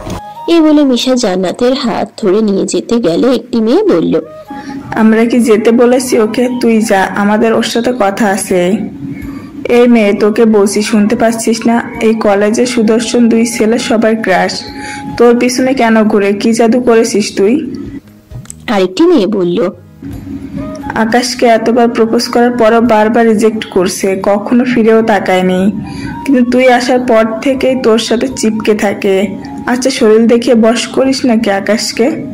আরেকটি মেয়ে বলল, নয়তো কি 2 দিন ধরে আসতে না আসতে পটিয়ে নিয়েছে। শরীর দেখানো ছাড়া আর কি বা করবে? এদের জন্মের ঠিক নেই। জান্নাত মাথা নিচু করে আছে, কোনো কথা বলছে না। মিশা কিছু বলতেও পারছে না। জান্নাতের ক্লাসের একটি মেয়ে বলল, রাজ স্যারকেও ছাড়েনি, প্রতিদিন এসে স্যারের অফিস রুমে যেত, তারপর তো রাজ স্যারও ক্লাস শেষে অফিস রুমে রাখতো। আজ বুঝতে পারলাম অফিস রুমে গিয়ে কি করতো। স্যারকেও শরীর দেখিয়ে বশ করেছে মনে হয়। তোর শরীরের এত জ্বালা, প্রতিতলায় যেতে পারিস না? তোর মতো ছোট লোকের বাচ্চারা কি আর করবি শরীর বিলিয়ে দেওয়া ছাড়া? আর কতবার বেডে গেছিস? রাজ আর আকাশের সাথে কি বেড শেয়ার করছিস নাকি আরো আছে? জান্নাত মনে হয় পাথর হয়ে গেছে। মিশা কথা বলার ভাষা হারিয়ে ফেলেছে। মনিকা এতক্ষণ পর মুখ খুলল আর বলল, এদের কাজী শরীর দেখিয়ে ছেলেদের বশ করা। এমন মতো ছোট লোকদের বাচ্চাদের টাকার জন্য সব করতে পারে। বড়লোক ছেলে দেখলেই ঝাঁপিয়ে পড়বে। এদের আসল লজ্জা শরমই নেই। এদের নিজের বলতে পারে না এর বাপ কথা। যার বাপ মায়ের ঠিক নেই সে মেয়ে আর কেমন হবে? তোর যখন শরীরে এতই জ্বালাচল, তোকে জ্বালা মেটানোর ব্যবস্থা করে। এই বলে যেই না জান্নাতের চুলের মুঠি ধরতে যাবে, তখনই কেউ চিৎকার করে বলে ওঠে, জান্নাতের শরীরে যে টাচ করবে তাকে আমি আস্ত রাখবো না। সবাই সামনে তাকালো। রাজ অসম্ভব রেগে আছে। রাগে রাজের ফর্সা চেহারাটা লাল হয়ে গেছে। লাল চোখ দেখে সবার আত্মা কেঁপে উঠল। মনিকা দুপা পিছিয়ে যায়। রাজ এগিয়ে এসে মনিকার গালে ঠাস ঠাস করে থাপ্পড় বসিয়ে দিল। এই দৃশ্য দেখে বাকি সবার ভয়ে গলা শুকিয়ে গেছে। রাজ চিৎকার করে বলল, তোর সাহস কি করে হয় আমার স্ত্রীর গায়ে হাত দেওয়ার? রাজের কথা শুনে সবাই অবাক হয়ে গেল, সাথে ভয়ও পেল। না জেনে কত বড় ভুল করেছে এখন বুঝতে পারছে। রাজ মনির গালে ঠাস করে আরেকটা থাপ্পড় দিয়ে বলল, কি জানি বলছিলি আমার বউ শরীর দেখিয়ে বশ করছে আর কতজনের বেড়ে গেছে? আরে যারি নিয়ে তোরে এত বাজে কথা বলছিস তার মধ্যে একজন তার স্বামী যে এখন এখানে উপস্থিত, আর একজন ছোটবেলার বন্ধু আকাশ যাকে নিয়ে এত বাজে কথা বলছিস। আমার বউ কি তোর মতো নাকি? তুই নিজের দিকে তাকিয়ে দেখতো, তুই কি পড়ে আছিস? শরীরের প্রতিটা ভাঁজ দেখা যাচ্ছে। আমার নিজের উপর ঘৃণা হয়। একসময় তোকে আমি ভালোবেসেছিলাম। বেডে জান্নাত নয়, তুই গিয়েছিস। কত জনের সাথে টাকার জন্য বেডে গিয়েছিস তার প্রমাণ আমার কাছে আছে। আমাকে বাধ্য করিস না তোর কুকীর্তি সবার সামনে তুলে ধরতে। তোকে যদি আমি আমার বউয়ের আশেপাশে দেখি জানে মেরে ফেলবো। রাজ বাকি মেয়েদের দিকে তাকিয়ে বলল, আর তোমাদের বলছি, সাহস কি করে হলো জান্নাতকে অপমান করার? সব কটাকে যদি কলেজ থেকে বের করতে না পারি আমার নামও রাজ না। আমি রাজ কথা দিলাম 2 দিনের মধ্যে আমি তোমাদের কলেজ ছাড়া করব, আর কোথাও যেন ভর্তি না হতে পারো তার ব্যবস্থা করব। সবাই কান্না করে দিল। হাঁটু গেড়ে 2 হাত জোর করে মাফ চাইতে লাগলো, কিন্তু রাজের মন গলাতে পারল না। রাজ পাশে তাকিয়ে দেখে জান্নাত নেই। মিশাকে জিজ্ঞাসা করলো, মিশা জান্নাত কই? ও তো এখানেই ছিল, কোথায় গেল? Oh shit. রাজ দৌড়ে গেট দিয়ে বেরিয়ে গেল। মিশা সবার দিকে তাকিয়ে বলল, এখন ভালো হয়েছে না? আমার থেকে খুশি কেউ হয়নি। তোদের মতো মেয়েদের সাথে এমন হওয়াই উচিত। মিশাও চলে গেল রাজের পিছনে। রাজ পাগলের মতো জান্নাতকে খুঁজে চলেছে। জান্নাত সেখান থেকে অনেক আগেই চলে এসেছে। এতক্ষণ নিজেকে সবার সামনে শক্ত রাখলেও এখন পারছে না। রাজের কোনো কথাই জান্নাত শুনতে পায়নি। জান্নাত কলেজের পাশে পার্কটাতে যায়, কিন্তু সেখানে গিয়ে এমন কিছু দেখবে ভাবেনি। রুষা আকাশের সামনে হাঁটু গেড়ে বসে আছে, হাতে তার লাল গোলাপ। চলেন এদের কাহিনী দেখে আসি। আকাশ বাড়ি থেকে সোজা পার্কে আসছে। সেখানে আগে থেকে উপস্থিত ছিল রুষা। আকাশ রুষার সামনে দাঁড়িয়ে বলে, কি জন্য ডেকেছো বলো? রুষা মাথা নিচু করে হাত কসলাতে থাকে। তা দেখে আকাশ আবার বলল, কি হলো, চুপ করে আছো কেন? রুষা সাহস নিয়ে আকাশের সামনে হাঁটু গেড়ে বসে একটি গোলাপ এগিয়ে ধরে বলে, প্রথম যেদিন আমি আপনাকে দেখেছি সেদিনই ভালো লেগে গেছে। আস্তে আস্তে ভালো লাগা কখন যে ভালোবাসার রূপ নিয়েছে বুঝতেই পারিনি। আমি আপনাকে ভালোবেসে ফেলেছি। প্লিজ আমাকে ফিরিয়ে দিবেন না। আই লাভ ইউ আকাশ। আকাশ কোনো কথা বলছে না, তাকিয়ে আছে। ও জানতো এমন কিছুই হবে। আকাশ কিছুক্ষণ চুপ থেকে বলতে শুরু করলো, আমি আগে থেকে টের পেয়েছিলাম এমন কিছু হবে, কিন্তু কি বলতো, আমি তোমাকে ছোট বোন ছাড়া কিছুই ভাবিনি। শুধু তুমি কেন, পৃথিবীর সবাই আমার বোন, শুধু একজন বাদে। তুমি আমাকে 15 দিন ভালোবেসে পেতে চাইছো, আর আমি আমার ভালোবাসার মানুষটাকে সে ছোট্ট থেকে ভালোবাসি। আমি মরে যাব, তবু আমার জীবনে দ্বিতীয় কোনো নারীকে আসতে দেব না। তাই তোমার জন্য এটা ভালো হবে, আমাকে ভুলে অন্য কাউকে ভালোবাসো, সেটা তোমার জন্যই ভালো। আর তুমি যেটাকে ভালোবাসা বলছো সেটা শুধু ভালো লাগা, ভালোবাসা না। রুষা কান্না করে দিয়েছে। কান্না করতে করতে বলছে, প্লিজ আমি আপনাকে খুব ভালোবাসি। আমাকে একবার সুযোগ দিন আপনাকে ভালোবাসার। আপনার ভালোবাসা লাগবে না, আমার ভালোবাসায় দুজনের সারা জীবন চলে যাবে। প্লিজ ফিরিয়ে দিবেন না। আকাশ কিছু বলতে যাবে তখনই সামনে কিছুটা দূরে চোখ যায়, দেখে জান্নাত দাঁড়িয়ে আছে। দুটো চোখ পানিতে টইটম্বুর হয়ে আছে, যে কোনো সময় পানি গড়িয়ে পড়বে। আকাশ রুষাকে কিছু না বলে ছুটে আসতে লাগলো, কিন্তু জান্নাত আকাশকে আসতে দেখে উল্টো দিকে হাঁটা ধরলো। জান্নাত পার্ক থেকে বের হয়ে রাস্তায় আসে, চোখ থেকে পানি গড়িয়ে পড়ার আগেই মুছে নিয়েছে। রুষা আকাশকে দৌড়ে যেতে দেখে অবাক প্লাস কষ্ট দুটোই হলো। রুষা হাওমাও করে কান্না করে দিল। রাজ জান্নাতকে খুঁজতে খুঁজতে পাগল হয়ে গেছে। ও সিট, কোথায় তুমি জানো? একবার ক্ষমা করে দাও, আর তোমাকে কষ্ট দিব না। একবার মাফ করে দাও প্লিজ, ফিরে এসো। কোথায় খুঁজবো তোমাকে এখন? কথাগুলো বলে রাজ বেখেয়ালিতে রাস্তা পার হতে নেয়। অপর দিক থেকে একটি ট্রাক ধেয়ে আসছে।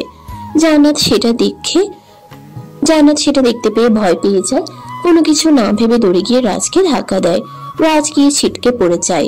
জান্নাতের পিছনে ছিল আকাশ। জান্নাতকে এভাবে দৌড়াতে দেখে সেও জান্নাতের পিছনে যায়। আকাশ জান্নাতকে ধাক্কা দিয়ে সরিয়ে দিল, কিন্তু নিজে সরতে পারলো না। ট্রাকটা আকাশকে উড়িয়ে দিল। কেউ কিছু বোঝার আগেই চোখের পলকে সবকিছু ঘটে গেল। আকাশ মুখ থুবড়ে রাস্তার কিনারায় পড়ে আছে। আকাশের পুরো মুখ রক্তাক্ত হয়ে গেছে, মাথা ফেটে রক্ত পড়ছে। জান্নাত মনে হয় পাথর হয়ে আছে। একের পর এক ধাক্কা নিতে পারছে না মেয়েটা। হঠাৎ করেই জান্নাত চিৎকার করে ওঠে, আকাশ! দৌড়ে আকাশের কাছে ছুটে যায়। হাঁটু গেড়ে বসে আকাশের মাথা কোলে নিয়ে কান্না করতে থাকে। আকাশ কথা বলো, এই আকাশ কথা বলো, তাকাও আমার দিকে। এটা তুমি কি করলে আকাশ? এই আকাশ কথা বলো, এভাবে চুপ করে থেকো না, আমার কষ্ট হচ্ছে আকাশ। তুমি তোমার কষ্ট সহ্য করতে পারো না, তাহলে এখন কেন চুপ করে আছো? আল্লাহ, তুমি কেন আমার থেকে আমার আপন মানুষদের কেড়ে নাও কেন? আকাশ, আকাশের কিছু হলে আমি মরে যাবো। আকাশ কথা বলো, আকাশ কথা বলো। আকাশ নিবু নিবু চোখে তাকালো জান্নাতের দিকে।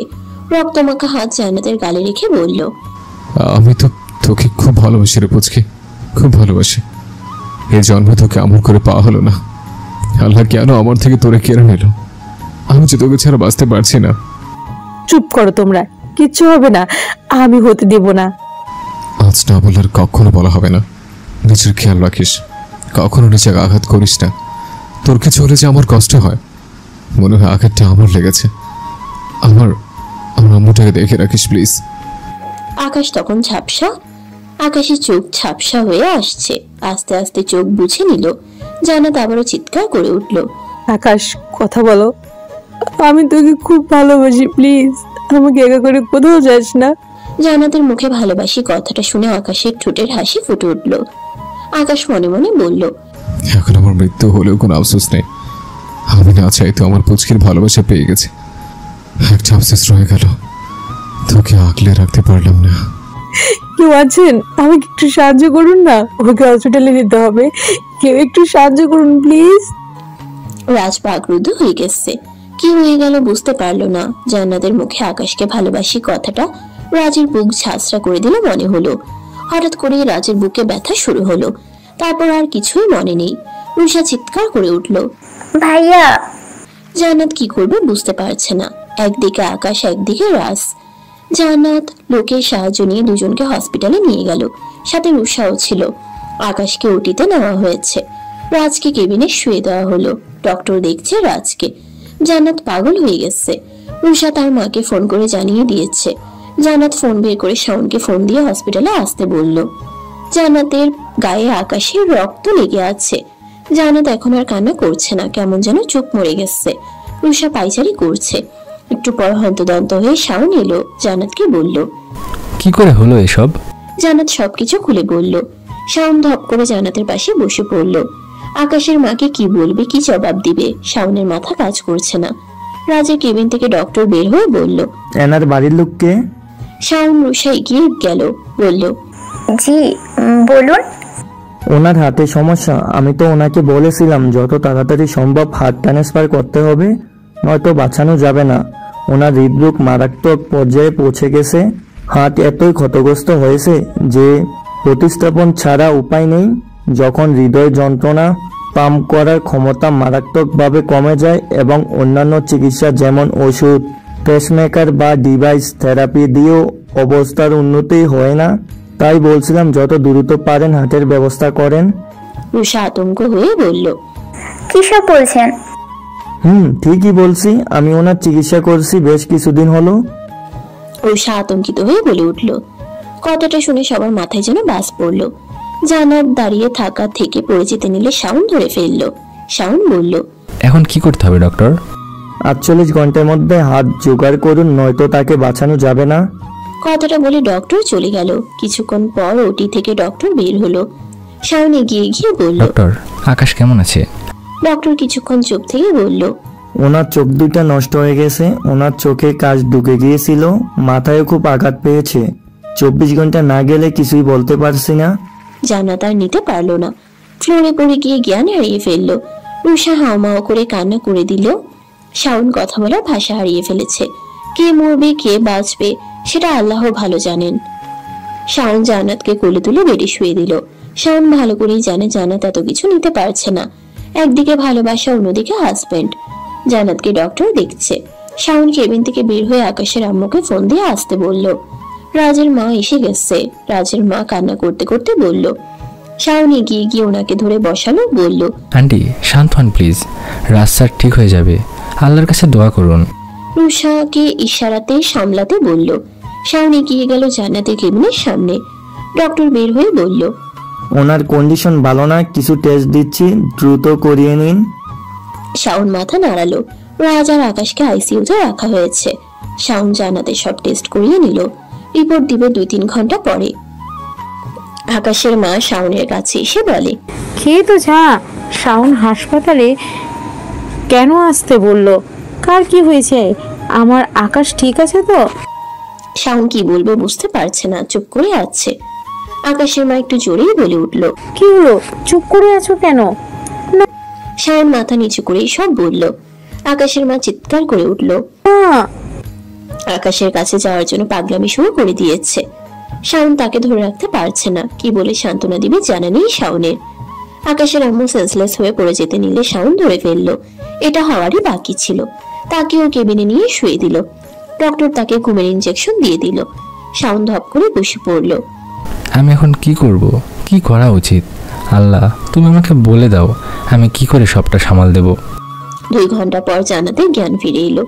মাথা খুব ব্যথা করছে। জান্নাত মাথা চেপে ধরে উঠে বসলো। মাথা ব্যথা উপেক্ষা করে বেড থেকে নেমে দাঁড়ালো।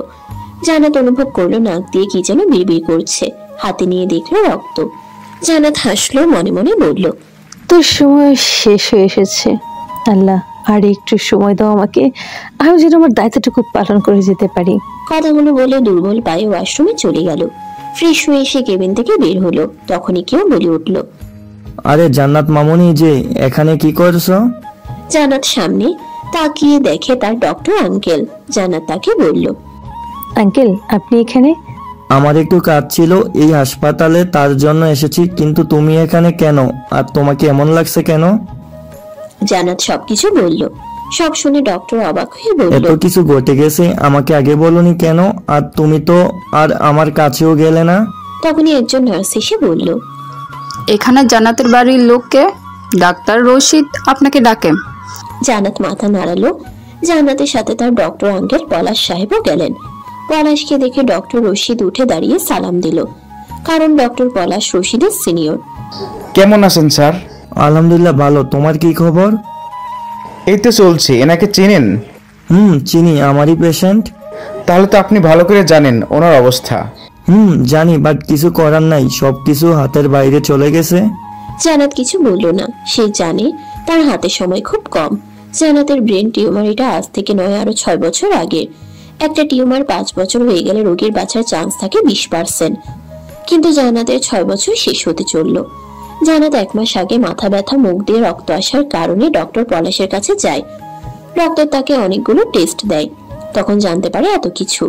ডক্টর আবার বলল, হতে পারে এতগুলো ধাক্কা সামলাতে না পেরে ব্রেনটে খুব চাপ পড়েছে, যে কোনো সময় টিউমার ফেটে ওনার মৃত্যু হতে পারে। জান্নাত এতক্ষণ পরে মুখ খুলল, বলল, স্যার আমার হাতে সময় নেই, আমি জানি যে কোনো সময় ওর মৃত্যু হতে পারে, আপনাদের দুজনের সাহায্য লাগবে স্যার। পলাশ সাহেব বলল, কি সাহায্য মামুনি? আমার স্বামী আমার ভালোবাসার দুজনই মৃত্যুর সাথে পাঞ্জা লড়ছে, আমি তাদের জন্য কিছু করে যেতে চাই। আমার দুটো চোখ আমি আকাশকে দিয়ে যেতে চাই, আর হার্টটা রাজকে, প্লিজ আমাকে সাহায্য করুন। ডক্টর দুজনই একসাথে বলে উঠল, অসম্ভব, এটা হতে পারে না। প্লিজ স্যার, মানা করবেন না, আমার হাতে সময় খুব কম, আমি এমনিতেই বাঁচবো না। আমার জন্য যদি দুটো প্রাণ বেঁচে যায় তাহলে ক্ষতি কি? প্লিজ স্যার, আমি আপনাদের পায়ে পড়ি। কিছুক্ষণ চুপ থেকে তারাও রাজি হয়ে গেল। জান্নাতের মুখে হাসি ফুটে উঠল। জান্নাত বলল, এই কথা কাউকে বলবেন না, আপনাদের কাছে আমার অনুরোধ, আর প্লিজ তাড়াতাড়ি সবকিছু ব্যবস্থা করুন। তারা মাথা নাড়ালো। জান্নাত চোখের পানি মুছে ডক্টরের চেম্বার থেকে বের হয়ে সামনে তাকিয়ে আটকে উঠল। সামনে শাওন দাঁড়িয়ে আছে।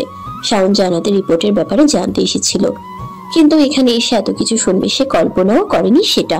শাওন জান্নাতকে টেনে কেবিনে নিয়ে দরজা আটকিয়ে দিল, বলল, এসব কি শুনছি? আমি তো আমার কানকে বিশ্বাস করতে পারছি না। তোমার কিছু হয়ে গেলে আকাশকে বাঁচাতে পারবো না, তুমি সেটা ভালো করেই জানো।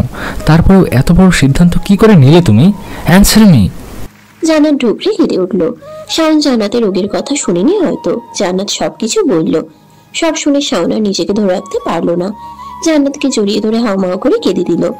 জান্নাতও কান্না করছে। শাওন এসব কিছু নিতে পারছে না। একের পর এক ধাক্কা শাওন মানসিকভাবে ভেঙে পড়েছে। জান্নাত শাওনের বুক থেকে মুখ তুলে বলল, প্লিজ ভাইয়া, তুমি কাউকে কিছু বলো না প্লিজ, আমার হাতে সময় নেই। তুমি ভেঙে পড়লে কে সবকিছু সামাল দেবে? আমাকে কথা দাও, কাউকে কিচ্ছু বলবে না। শাওন চুপ করে আছে, কোনো কথা বলছে না। জান্নাত আবারও বলল, ভাইয়া একটা অনুরোধ রাখবে, আমার কবরটা আমার নানার পাশে দিও, এতিমখানায়। আমার আপন বলতে তো এই মানুষটার কবরই আছে। শাওন জান্নাতকে বুকের সাথে চেপে ধরে বলল, চুপ, একদম চুপ, আর কোনো কথা বলবি না। আমি আমার চোখের সামনে তোর মৃত্যু দেখতে পারবো না, প্লিজ চুপ কর। বেশ কিছুক্ষণ চুপ করে থেকে জান্নাত বলল, ভাইয়া তুমি সবকিছুর ব্যবস্থা করো প্লিজ। দেখো আমার ব্যাগে কার্ড আছে, তুমি গিয়ে টাকা তুলে নিয়ে এসো, আর আমি আকাশের সাথে শেষবারের মতো দেখা করে আসি। শাওন কিছু না বলে বেরিয়ে গেল। শাওনের চোখ থেকে অনবরত পানি পড়ছে। বারবার চোখের পানি মুছছে, তবুও বেহায়া চোখ থেকে পানি পড়া বন্ধ হচ্ছে না। ডক্টরের অনুমতি নিয়ে জান্নাত আইসিইউতে প্রবেশ করলো।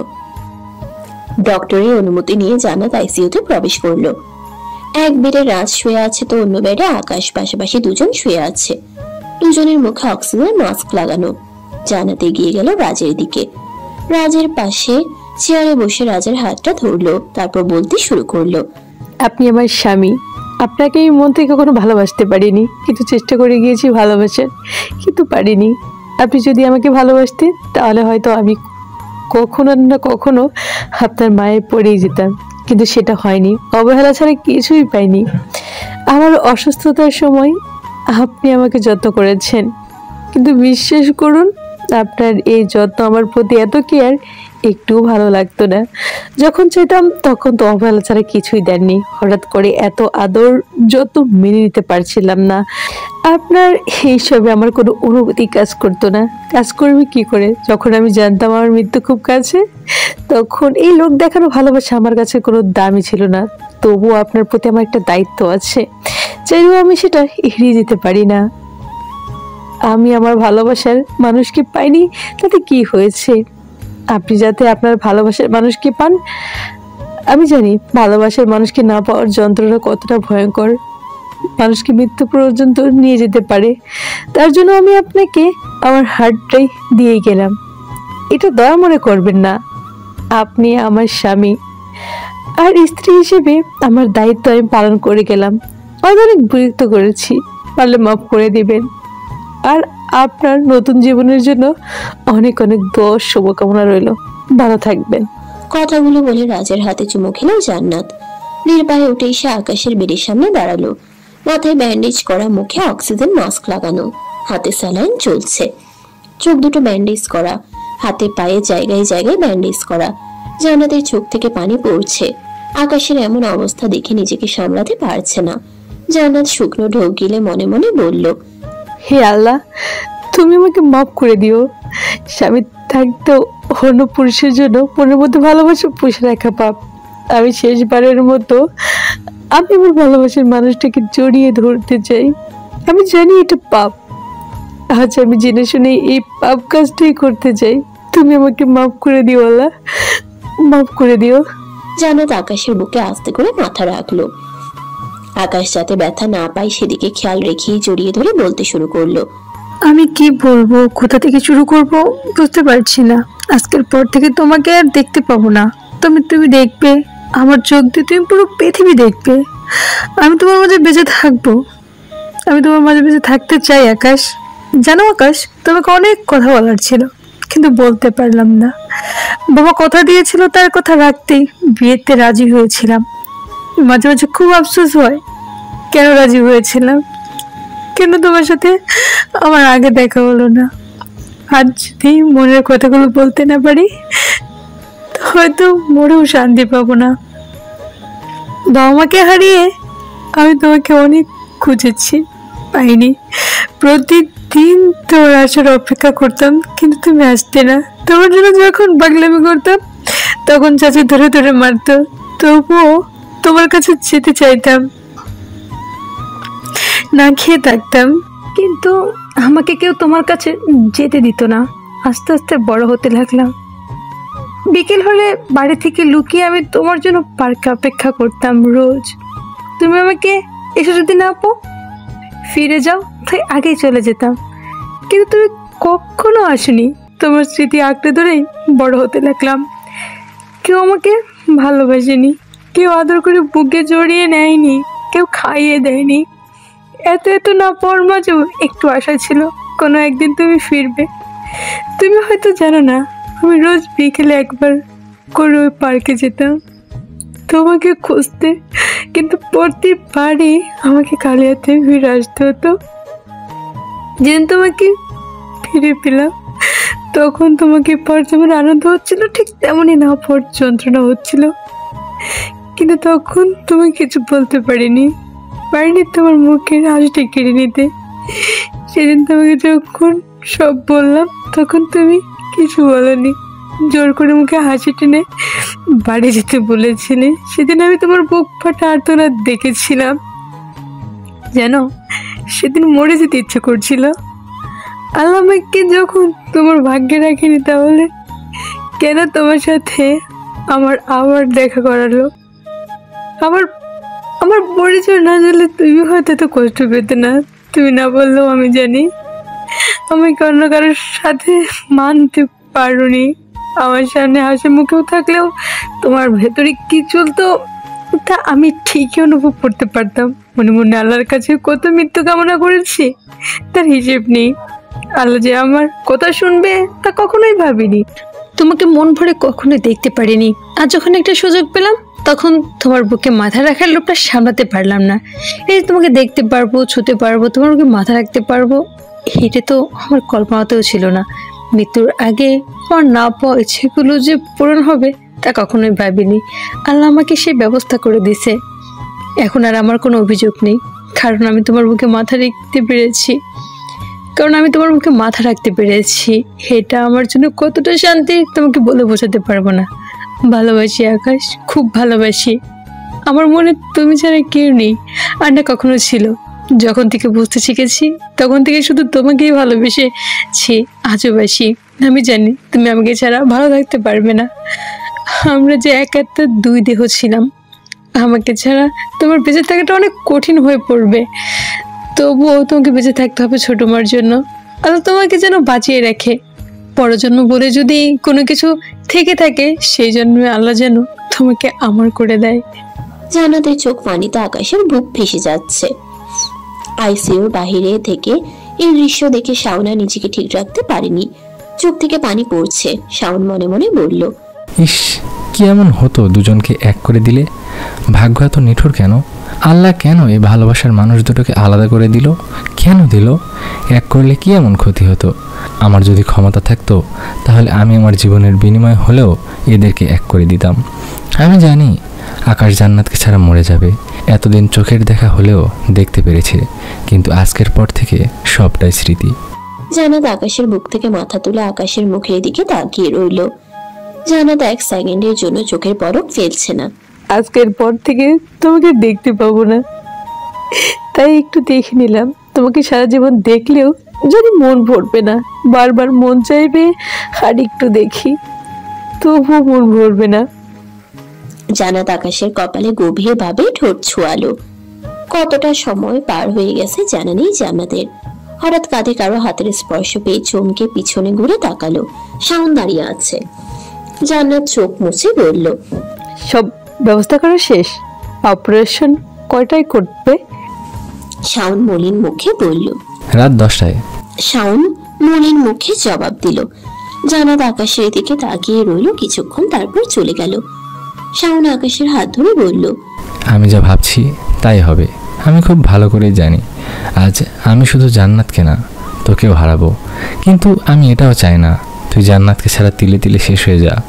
আজ মনে হয় প্রথম আমি সেই ব্যক্তি যে তার বেস্ট ফ্রেন্ডের মৃত্যু কামনা করছি। কথাগুলো বলে চোখের পানি মুছতে মুছতে চলে গেল। রাত 10টা। জান্নাতকে সবকিছুর জন্য প্রস্তুত করা হচ্ছে। আকাশের মা চুপ করে বসে আছে। জান্নাত তার ছোট মার হাত ধরে বলল, ছোট মা, আকাশ কিছু হবে না। অপারেশন করলে আবারও দেখতে পাবে। তুমি কোনো কান্নাকাটি করবে না, আল্লাহর কাছে দোয়া করো, দেখবে সব ঠিক হয়ে যাবে।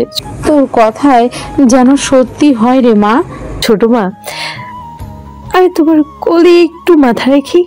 আমার কোলে মাথা রাখবি? তার জন্য আবার অনুমতি নিতে হবে? পাগলি মেয়ে। জান্নাতকে বুকের সাথে জড়িয়ে নিয়ে কপালে চুমু খেলো। বেশ কিছুক্ষণ পর জান্নাত তার ছোট মার বুক থেকে মাথা তুলে বলল, ছোট মা, তুমি চুপটি করে বসে থাকো, আমি আসছি।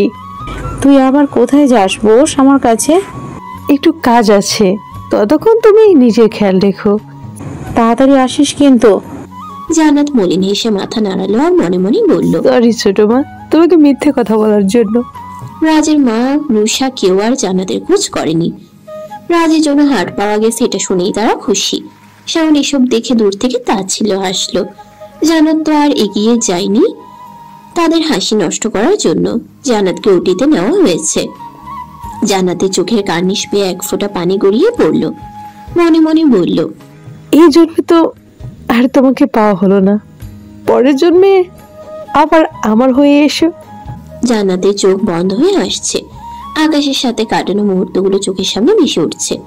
হঠাৎ করে জান্নাতের ঠোঁটের কোণে হাসি ফুটে উঠল। মাথা কাত করে পাশে তাকিয়ে আকাশকে দেখলো, তারপর বিড়বিড় করে বলল, ভালোবাসি প্রিয়, খুব ভালোবাসি। জান্নাতের চোখ বন্ধ হয়ে গেল। জান্নাতের গল্প এখানেই শেষ হয়ে গেল। হাজার চাইলেই আর হয়তো জান্নাত ফিরে আসবে না। মেয়েটা সারা জীবন শুধু কষ্টই পেয়ে গেল। রাজকে 3 তলায় ওটিতে নিয়ে গেছে, আর আকাশকে 2 তলায় যেখানে জান্নাত আছে। জান্নাতের শেষ ইচ্ছা ছিল আকাশকে যেন আগে অপারেশন করা হয়। ডক্টর তাই করেছে। জান্নাতের চোখ দুটো আগে বের করে নিল, তারপর হাতটাও বের করে নিল। কিন্তু জান্নাত যখন এই পৃথিবীর মায়া ত্যাগ করে সবাইকে ছেড়ে চলে গেল, তখনই পাশের বেডে থাকা আকাশের অবস্থাও ধীরে ধীরে খারাপ হতে থাকলো। আকাশ জোরে জোরে শ্বাস নিতে থাকলো। ডাক্তাররা ভয় পেয়ে গেল। অক্সিজেন মাস্ক থাকা সত্ত্বেও আকাশের শ্বাসকষ্ট শুরু হয়ে গেল। ডক্টর নার্সরা ছোটাছুটি করা শুরু করে দিল, কিন্তু কোনো কিছুতেই কোনো কাজ হলো না। একটা সময় আকাশ শান্ত হয়ে গেল। ডক্টর পালস চেক করে ঠোঁট উল্টে ফেললো। এইরকম মৃত্যু তারা কখনো দেখেনি। ওটিতে থাকা প্রতিটা ডক্টর নার্সের চোখে পানি। ডক্টর নার্সকে দিয়ে হাতটা উপরে পাঠিয়ে দিয়ে ওটি থেকে বের হয়ে গেল। শাওন মুখে হাসি টেনে দাঁড়িয়ে আছে খবরটা নিজের কানে শোনার জন্য। ওটি থেকে ডক্টর বেরিয়ে মাথা নিচু করে দাঁড়িয়ে রইল। দুজন ওয়ার্ড বয় দুটো স্ট্রেচার করে সাদা কাপড়ে মোড়ানো দুটি লাশ নিয়ে এলো। শাওন এবার শব্দ করে হেসে উঠল। ডক্টর অবাক হয়ে তাকিয়ে রইল। শাওন হাসছে, কিন্তু তার চোখ থেকে অনবরত পানি পড়ছে। ডক্টর পলাশ এগিয়ে এসে শাওনকে ধরে বলল, নিজেকে সামলাও শাওন, এখন তোমাকে সব দিক সামাল দিতে হবে। আমি কখনো ভাবিনি এমন কিছু হবে। শাওন হাসতে হাসতে বলল, আমি জানতাম স্যার, আমি জানতাম। ডক্টর পলাশ অবাক হয়ে বলল, তুমি জানতে মানে? জানতাম। জানেন স্যার, এরা দুজন একে অপরকে ছোটবেলা থেকে ভালোবাসতো। কেউ কাউকে ছাড়া কিছুই বুঝতো না। ভাগ্যের নির্মম পরিহাসে দুজন আলাদা হয়ে গিয়েছে। যখন একে অপরকে খুঁজে পেল তখন সব কিছু ওলটপালট হয়ে গিয়েছিল। আমি দেখেছি আমার বন্ধুর বুক ফাটা আর্তনাদ। জানেন স্যার, ও আমাকে একদিন বলেছিল জান্নাত বেঁচে আছে বলে ও এখনও এই পৃথিবীর বুকে শ্বাস নিতে পারছে। কথাটা বিশ্বাস করতে পারিনি, কিন্তু আজ বারবার মনে হলো জান্নাতের সাথে আমি আমার বন্ধুকেও হারাবো। কথাটা সত্যি হয়ে গেল। দেখেন কি সুন্দর করে দুজন ঘুমিয়ে আছে, কেউ আর দুজনকে আলাদা করতে পারবে না। শাওনের কথা শুনে সবার চোখ থেকে পানি পড়ছে। অনেক মানুষ এখানে ভিড় করে দাঁড়িয়ে আছে, সবার চোখেই পানি। কেউ হয়তো কখনো ভাবেনি ভালোবাসার এইরকম ভয়ঙ্কর প্রতিদান দিতে হবে। শাওন লাশ দুটোকে অ্যাম্বুলেন্সে তুলে দিতে ড্রাইভারকে ঠিকানা বলে 3 তলায় গেল। 3 তলায় আকাশের মা আছে, তাকে আনতে গেল। শাওন একবার ওটির সামনে বসে থাকা রুষা আর রাজের মায়ের দিকে তাকালো, তারপর চলে গেল। আকাশের মাকে ধরে নিচে নামিয়ে আনলো। আকাশের মা বারবার প্রশ্ন করছে, শাওন কোথায় নিয়ে যাচ্ছিস? জান্নাত কই? মেয়েটা আমাকে সেই কখন বসিয়ে রেখে গেছে। কোথায় গেছে ও? আকাশের অপারেশন হয়ে গেছে, কথা বলিস না কেন? শাওন কথা বল। শাওন কিছু বলছে না, চুপ করে আছে। আকাশের মা বারবার প্রশ্ন করছে কোথায় নিয়ে যাচ্ছে, কিন্তু শাওন চুপ। আকাশের মাকে নিয়ে শাওন রিকশায় চড়ে বসলো। রিকশাওয়ালা মামাকে ঠিকানা বলে দিয়ে আকাশের মাকে বলল, আন্টি তুমি চুপ করে বসে থাকো প্লিজ, আমি তোমাকে আকাশ আর জান্নাতের কাছে নিয়ে যাচ্ছি। শাওন আকাশের মাকে 2 হাতে জড়িয়ে ধরে বসে রইল। রিকশা এসে থামলো আশ্রমের সামনে। অ্যাম্বুলেন্স দেখে আসিয়া বেগম বললেন, শাওন এখানে কেন নিয়ে এলি? আর অ্যাম্বুলেন্স এখানে কেন? কার কি হয়েছে? ভিতরে চলো, গেলেই দেখতে পাবে। জান্নাত আর আকাশকে আশ্রমের মাঠে শুয়ে রাখা হয়েছে। তাদের ঘিরে দাঁড়িয়ে আছে ছোট বড় সকলে, সবাই কান্না করছে। শাওন আকাশের মাকে জান্নাত আর আকাশের সামনে নিয়ে গিয়ে বলল, আন্টি দেখো তোমার আকাশ আর জান্নাত কত শান্তিতে ঘুমিয়ে আছে। আকাশের মা ছেলের অমন অবস্থা দেখে এমনিতেই পাগল হয়ে গিয়েছিল, কিন্তু জান্নাত আর আকাশকে একসাথে সাদা কাপড়ে মোড়ানো দেখে আরো বেশি পাগলামি শুরু করে দিল। আকাশ, এই আকাশ, তুই এখানে এমন করে শুয়ে আছিস কেন বাবা? আমার সাথে রাগ করে আছিস জান্নাতকে এনে দিবি বলে? বাবা একবার ওঠ, আমি তোর কাছে জান্নাতকে এনে দিব। দরকার হলে সবার পায়ে পড়বো, তবু এনে দেব। তবুও রাগ করে থাকিস না বাবা। আকাশ, এই আকাশ, মা ডাকছে, কথা বল না বাবা, কথা বল। তুই রাগ করে থাকলে আমার কষ্ট হয় বাবা, তবুও রাগ করে থাকিস না। শাওন পাথরের মতো বসে আছে, কোনো কথা বলছে না। এক ধ্যানে তাকিয়ে আছে আকাশ আর জান্নাতের দিকে। দুজনে মনে মনে হাসছে, দুজনে মনে হয় হাসছে। আকাশের মা শাওনকে ধাক্কা দিয়ে বলল, শাওন, আকাশ কথা বলছে না কেন? বল না, আমার উপর রাগ না করতে। শাওন নিজেকে শক্ত করে বলল, আন্টি আকাশ আর জান্নাত আর বেঁচে নেই। আমি আর আপনি হাজার ডাকলেও উঠবে না। ওরা যে আমাদের ফাঁকি দিয়ে না ফেরার দেশে চলে গেছে। আকাশের মা চুপ হয়ে গেল, কোনো কথা বলছে না, শুধু তাকিয়ে আছে দুজনের দিকে। শাওন আকাশের মাকে ঝাঁকিয়ে বলল, আন্টি ওরা মারা গেছে, একটু কাঁদুন আন্টি, নিজেকে হালকা করুন। এভাবে চুপ করে থাকবেন না প্লিজ, কান্না করুন, কষ্টগুলো প্রকাশ করুন। আসিয়া বেগম ফ্যালফ্যাল করে তাকিয়ে আছে, কোনো কথা বলছে না। শাওনের কথা তার কানে আদৌ পৌঁছেছে কিনা কারোরই জানা নেই। আসিয়া বেগম জ্ঞান হারিয়ে মাটিতে পড়ে গেল। শাওন দীর্ঘশ্বাস ছেড়ে তাকে নিয়ে বেডে শুয়ে দিল। ডক্টর পলাশ ঘুমের ইঞ্জেকশন দিয়ে দিল। জান্নাত আর আকাশকে নিয়ে ব্যস্ত হয়ে গেল। কেউ তাদের গোসল করানোর জন্য পানি গরম করছে, তো কেউ কবর খুঁড়ছে। জান্নাত আর আকাশের গোসল শেষ করে দুজনকে দুই খাটিয়ে রাখলো। ডক্টর পলাশ আকাশ আর জান্নাতের চোখের ব্যান্ডেজ খুলে সাদা কাপড় দিয়ে চোখ বেঁধে দিল, যাতে বাচ্চারা ভয় না পায়। সকালবেলা জানাজা হবে।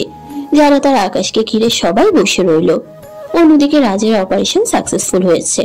ওটি থেকে ডক্টর বের হয়ে বলল, আর বইয়ের কোনো কারণ নেই, পেশেন্ট এখন বিপদমুক্ত, কাল সকালের মধ্যে জ্ঞান ফিরে আসবে। উষা হাসি মুখে বলল, ধন্যবাদ ডক্টর। ডক্টর মলিন হেসে চলে গেল। ডক্টর রশিদ দ্বিতীয় তলায় এসে নার্সকে আকাশের কথা জিজ্ঞেস করে। নার্স মাথা নিচু করে একে একে সব বলল। ডক্টর রশিদ সব শুনে বাকরুদ্ধ হয়ে গেছে। কথা বলার ভাষা হারিয়ে ফেলছে। কথা বলার ভাষা হারিয়ে ফেলেছে। কোনো কিছু না ভেবে ছুটে বেরিয়ে গেল। ডক্টর পলাশকে ফোন দিয়ে ঠিকানাও জেনে নিল। রাজের মা রুষা কেউ আর জান্নাতের খোঁজ করলো না। হাইরে মানুষ, স্বার্থ ফুরিয়ে গেলে কেউ খোঁজ রাখে না। সকালবেলা সবাই প্রস্তুতি নিচ্ছে আকাশ আর জান্নাতের জানাজার নামাজের জন্য। সকালে 8টায় তাদের জানাজার নামাজ পড়ানো হবে। জান্নাতের চাচা চাচিকেও খবর দেওয়া হয়েছে। আজ জান্নাতের চাচিও কান্না করছে। জান্নাতকে আদর করেনি, ভালোবেসে কাছেও টেনে নেয়নি কখনো, এটা যেমন ঠিক কখনো মৃত্যু কামনাও করেনি। আকাশ আর জান্নাতের জানাজার পরে মাটি দেওয়া হয়ে গেলে যে যার মতো চলে গেল। আশেপাশের অনেক মানুষ এসেছিল জানাজাতে। আকাশের বাম পাশে জান্নাতের কবর দিয়েছে। প্রথমে জান্নাতের নানা, তারপর আকাশ, তারপর জান্নাত। শাওন চুপ করে কবরের পাশে বসে আছে। সবাই চলে গেলেও শাওন যায়নি। বন্ধু কম, ভাই বেশি ছিল আকাশ। তাকে একা রেখে যেতে মন চায়নি, তাই তো বসে আছে। সকাল 10টার সময় রাজের জ্ঞান ফিরে আসে। নার্স গিয়ে ডক্টরকে ডেকে নিয়ে আসে। ডক্টর সবকিছু দেখে বলল, আর কোনো চিন্তা নেই, রেস্টে থাকলে ঠিক হয়ে যাবেন উনি, ওনার খেয়াল রাখবেন। ডক্টর রশিদ চলে গেল। কিছুক্ষণ আগেই ফিরেছেন তিনি। রাতে বাসায় যায়নি, আশ্রমে ছিলেন। জানাজার নামাজ পড়ে এসেছে। রাজের মা ছেলেকে বলল, কেমন লাগছে এখন তোর বাবা? রাজ হেসে বলল, আমি ভালো আছি মা। জান্নাত কই, ওকে দেখছি না যে? উষা আর রাজের মা চমকে উঠল। জান্নাতের কথা কারো মনে ছিল না। রাজ অস্থির হয়ে বলল, কথা বলছো না কেন? দুজনেই চুপ। হঠাৎ একটা নার্স বলে উঠল, আপনি কার কথা বলছেন? আমার স্ত্রী জান্নাতের কথা বলছি। আপনি দেখেছেন? হলুদ কালার জামা পরা ছিল আর সারা শরীরে রক্ত ছিল, তার কথা বলছেন? কোথায় সে? ওনাকে তো নিয়ে গেছে এখান থেকে কাল রাতে। নিয়ে গেছে মানে? কোথায় নিয়ে গেছে? কে নিয়ে গেছে? কাল রাতে উনি মারা গেছে, আর ওনাকে ওনার বাড়ির লোক নিয়ে গেছে। রাজের মাথায় আকাশ ভেঙে পড়লো। উষা রাজের মা অবাক হলো। রাজ একটু জোরেই বলল, কি যাতা বলছেন? আমি ঠিক বলেছি। শুধু উনি নয়, ওনার সাথে করে নিয়ে আসা ছেলেটাও মারা গেছে, আর আপনি তো ওনার দেওয়া হাটের জন্যই বেঁচে আছেন। রাজ নিজেকে ঠিক রাখতে পারলেন না, চিৎকার করে বলে উঠল, না, এটা হতে পারে না। জান্নাত মরতে পারে না। আপনারা মিথ্যা বলছেন। আমি জান্নাতের কাছে যাব। উষা আর রাজের মা কথা বলতে ভুলে গেছে। রাজ বেড থেকে নেমে হাতে লাগানো স্যালাইন খুলে ফেলে দিয়ে বাইরের দিকে হাঁটা ধরলো। নার্স ডক্টরকে খবর দিল। ডক্টর রশিদ ছুটে এসে বলল, কি করছেন কি? রাতে অপারেশন হয়েছে, এমন করলে হিতে বিপরীত হতে পারে। আমাকে যেতে দিন। ডক্টর বলুন না আমার জান্নাত কোথায়? উনি যা বলছে সব মিথ্যে, তাই না? বলুন না ডক্টর। ডক্টর কিছুক্ষণ চুপ থেকে বলল, সব সত্যি মিস্টার রাজ। সকালবেলা ওনার জানাজার পরেই আমি হসপিটালে এসেছি। সারা রাত সেখানেই ছিলাম। রাজ পাগলের মতো শুরু করে দিল। ডক্টর নার্স রাজকে জোর করে ধরে ঘুমের ইনজেকশন দিয়ে দিল। আস্তে আস্তে নিস্তেজ হয়ে গেল। তবুও বিড়বিড় করে বলছে, সবাই আমাকে জান্নাতের কাছে যেতে দাও, ছাড়ো আমাকে। ভালোবাসি কথাটা বলার সুযোগটা কেন দিলে না? ধরে রাজকে বেডে শুয়ে দিল। আকাশের মায়ের ঘুম ভাঙে। আকাশ আর জান্নাতকে খুঁজতে লাগলো। সবাইকে জিজ্ঞাসা করছে, আমার আকাশ আর জান্নাতকে দেখেছো? সেই কখন থেকে খুঁজে চলেছি, কিন্তু খুঁজে পাচ্ছি না। ছেলে মেয়ে দুটো কোথায় গেল? এত বিচ্ছু হয়েছে। আজ দুজন ভারী আসুক, ইচ্ছে মতো বকে দেবো ফাজিল দুটোকে। আকাশের মা পাগল হয়ে গেছে। কোনো কিছু মনে নেই। ছোটবেলার আকাশ আর জান্নাতকে মনে আছে শুধু। প্রাণপ্রিয় বান্ধবীকে হারিয়েছে, স্বামী হারিয়েছে, ছেলেটাকে নিয়ে বেঁচে নিল। স্বামী হারিয়েছে, ছেলেটাকে নিয়ে বেঁচেছিল, সেও হারিয়ে গেছে। যাকে মেয়ের মতো মানুষ করলো সেও নেই। এত এত ধাক্কা সামলাতে না পেরে আছে পাগল হয়ে গেছে, শুধু আকাশ আর জান্নাতকে খুঁজে বেড়ায়। রাজের মা রুষা অনেকবার জানার চেষ্টা করেছে তাদের কবর কোথায় দেওয়া হয়েছে, কিন্তু ডক্টর রশিদ কিছু বলেনি, কারণ শাওন তাকে মানা করে দিয়েছিল। আর সেও দেখেছে কেউ মেয়েটার খোঁজ পর্যন্ত করেনি। না শুনলে হয়তো কখনো খোঁজও করতো না। সমাপ্ত। আমি কি বলবো বুঝতে পারছি না।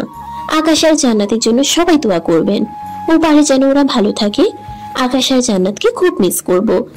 আমি নিজেও কখনো ভাবিনি এদের পরিণতি এতটা করুণ হবে। দোয়া করি সবাই সবার ভালোবাসা নিয়ে ভালো থাকুক, সুখে থাকুক। না পাওয়ার যন্ত্রণাটা সত্যি খুব ভয়ঙ্কর, না বাঁচতে দেয় আর না মরতে দেয়। কেমন হয়েছে অবশ্যই জানাবেন, ভুল ত্রুটি ক্ষমার দৃষ্টিতে দেখবেন। আবার দেখা হবে নতুন কোনো গল্পে। সে পর্যন্ত সবাই ভালো থাকবেন এবং সুস্থ থাকবেন, এবং আমাদের গল্পটি ভালো লাগলে লাইক, কমেন্ট এন্ড শেয়ার করে পাশে থাকবেন। আল্লাহ হাফেজ।